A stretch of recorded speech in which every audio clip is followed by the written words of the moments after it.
something like me, you call it happiness, peace, whatever the fuck you want to call it, people are missing exactly what went on with David Goggins. Why don't you smile? I do. But I figured something out. That's why you'll never hear me say I'm missing something. I found it years ago. You find it in the suck. You find it in the suck, and you find it repeatedly in the suck to the point where you know exactly who you are. Most people are missing something because they don't know who they are. They never examine themselves. They've never done this experiment on themselves. The lab rat, we're all lab rats, but you're also the scientist. You create your own self. Most people are missing something because there's so much trapped in there. I don't even want to say potential. I think that's word used out too much too. There's so much in you that God or wherever the hell you believe in, or if you're an atheist, in you that you have not unlocked.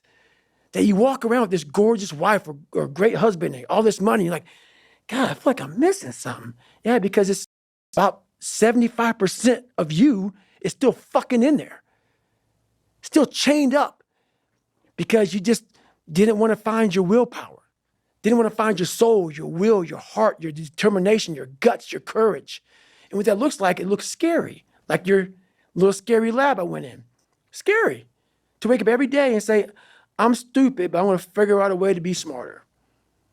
Versus saying, man, I just can't do that. So you limit this box. So your box becomes so small of things you can do. My box wasn't even a box. It was a fucking little pinhole. And then through examining myself, getting some willpower, some courage, it became bigger than this table. But that's what we all do. That's why I wanted to come here today and talk to you about real shit. Not no fucking like hacks. There's no hacks, bro. It's you against you.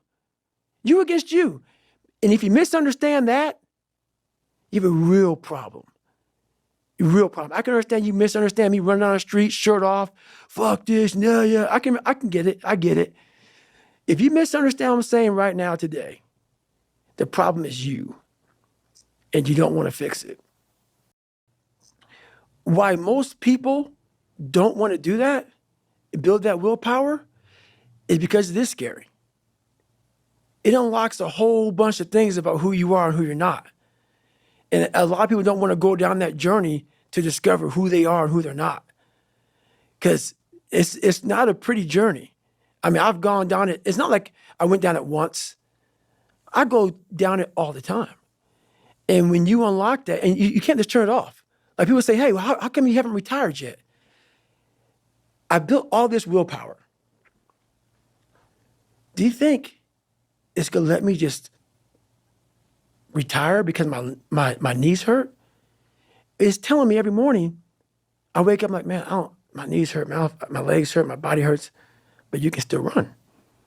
So why aren't you running? If you can still run, there'll be a time when you can't lace them up anymore, but you can still run. So I still run. When the time comes I can't run, the body will say, you just can't run. But if I can still do something, that willpower that I have created, it makes me do it every fucking day. And that's what they don't get. What builds a human being is you start with the small building blocks. And before you know it, man, you become something that it doesn't even make sense to most people because it's just who you are now. That's why I can still run at 50 at 49 with broke down knees and broke down body, because my body knows you still can. Therefore, I do. Second you stop, the willpower is gone. And that's beautiful. I'm so glad you brought that to me because I always wonder, what's this separation thing now? At 24 years old, I started building something that I didn't even know was going to be what it is now at 49. And that's all it was just that.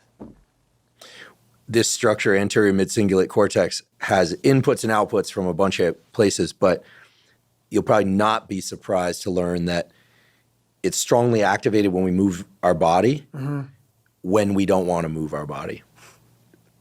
I feel like it's like the David Goggins structure, right? It really is. It is. And it also has strong connections to the dopamine reward pathway. And everyone goes, yay, dopamine reward. Everyone loves dopamine. I'm partially responsible for people knowing a bit more about dopamine, but dopamine's badly understood. Everyone thinks dopamine is about reward. It's about motivation and drive.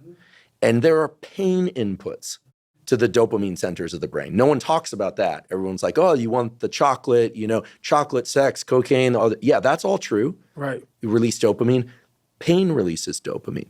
The anterior mid-cingulate cortex can trigger the release of dopamine in response to this thing that we're calling friction. And that's a learned thing. That's something that no animal or human being comes into the world learning. We all are averse to pain and like pleasure, like sugar, fat, don't like hot surfaces. Right. But this is a structure that learns. It has neuroplasticity, the ability to change throughout the entire lifespan.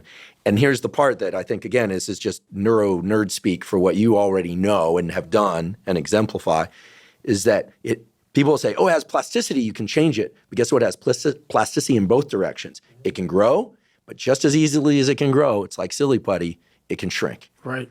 So it requires constant upkeep. Right. And that answer isn't one that people are going to like. Nope. They're like, give me the energy drink, give me the supplement, give me the sauna protocol. This is the seat of what we're talking about. Right. Exactly. And it learns.